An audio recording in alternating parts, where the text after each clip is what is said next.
अस्सलाम वालेकुम friends, welcome to कुटीमा kitchen. इनकी நம்ம கிச்சனில் ஒரு நோம்புக்கு தேவையான ரெசிபிஸ் தான் பார்க்க போகிறோம். அது வந்து சில்னஸாக இருக்கிறதுக்காண்டி நான் வந்து அம்லா ஸ்குவாஷ்னு சொல்லிட்டு ஒரு பிராண்ட் வாங்கியிருந்தேன்.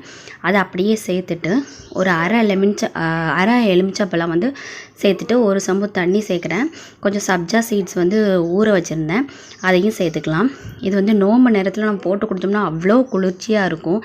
இந்த அம்லாங்கிறது வந்து பெரிய நெல்லிக்காய், அதோட ஸ்குவாஷ் தான் இந்த இது நம்ம வீட்டில் எப்படி பண்ணலான்னு சொல்லிவிட்டு நான் நோம்பு ப்ரிப்பரேஷனில் வந்து பண்ணி காமிக்கிறேன். அதுக்கப்புறம் வந்து இன்னொன்று வந்து அகர் வச்சு பண்ணியிருந்தேன். அதுக்கு வந்து ஃபஸ்ட்டு பாலை வந்து ஹீட் பண்ணிவிட்டு மில்க் மேட் இருந்துச்சு, அது ஒரு 3 டேபிள் ஸ்பூன் மட்டும் ஆட் பண்ணிக்கிட்டு இது வந்து கொதிலாம் வர வேண்டாம், நல்லா கலந்து விட்டுக்கோங்க. கலந்து விட்டுட்டு வந்து அகர் வந்து நான் வந்து பொடி பண்ணி வச்சுருந்தேன். அகர்னா வேறு ஒன்றும் இல்லை, கடற்பாசி தான். அது எல்லாருக்குமே தெரியும்னு நினைக்கிறேன். இதை வந்து பொடி பண்ணி வச்சுருந்தேன். அது ஒரு 3 டேபிள் ஸ்பூன் சேர்க்குறேன். சேர்த்துட்டு எல்லாத்தையும் நல்லா கலந்து விட்டுக்கோங்க. அது நல்லா அகர் வந்து நல்லா வெந்து வரணும். அப்புறம் வந்து நல்லா வெந்ததுக்கப்புறம் ஒரு 2 ட்ராப்ஸ் மட்டும், அதாவது ஸ்டவ்வை ஆஃப் பண்ணிவிட்டு ஒரு 2 ட்ராப்ஸ் வந்து ரோஸ் மில்க் எசன்ஸ் ஊற்றிட்டு அதை நம்ம அப்படியே வந்து ஸ்ட்ரெயின் பண்ணி எடுக்க போகிறோம். இதை ஃபுல்லாக வடிகட்டி எடுத்துருங்க.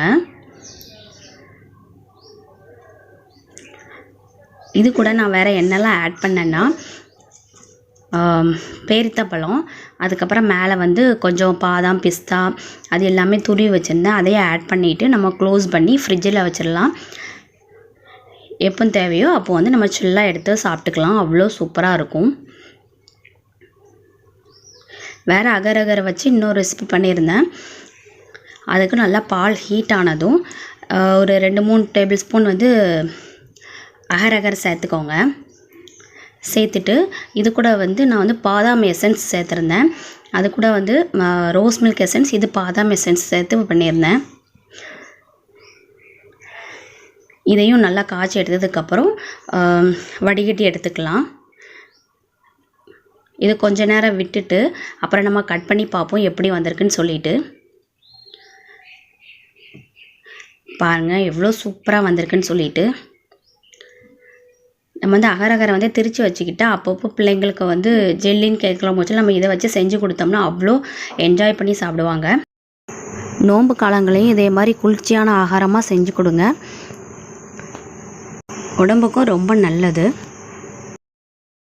இந்த வீடியோ உங்களுக்கு பிடிச்சிருந்துச்சுன்னா லைக் பண்ணுங்கள், ஷேர் பண்ணுங்கள், கமெண்ட் பண்ணுங்கள். மறக்காமல் நம்ம சேனல் சப்ஸ்கிரைப் பண்ணி பக்கத்தில் இருக்க பெல் ஐக்கானே கிளிக் பண்ணி அப்போ தான் நான் போடுற வீடியோ நோட்டிஃபிகேஷனாக வந்து சேரும்.